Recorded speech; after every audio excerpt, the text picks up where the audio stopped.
Chad from Toledo. Dear Bishop Thomas, Now we're into the resurrection. Was Jesus' resurrection physical or purely spiritual? Thanks, Chad. So, Chad, this is a great question.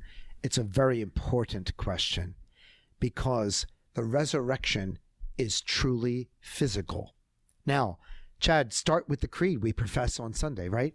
I believe in the resurrection of the body. I believe Jesus rose from the dead.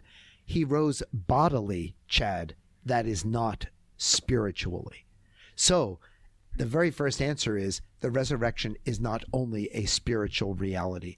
Now, you may also say, Chad, well, okay, Bishop, then prove that. Okay, prove that. Give me the sources. Chad, go to the catechism and go to the sources. Number 645.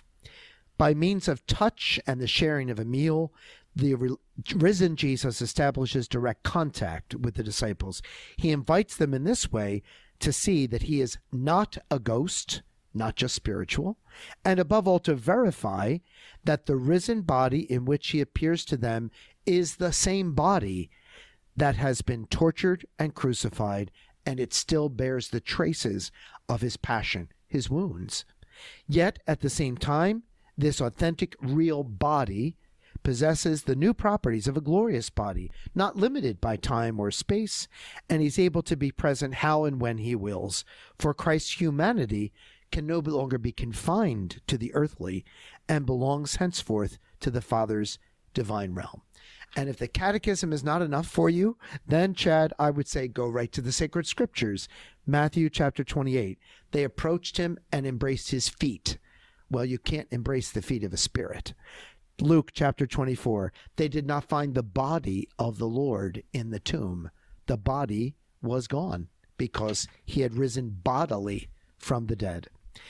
It happened, story of Emmaus, while he was at table. He took bread, said the blessing, broke it, and gave it to them.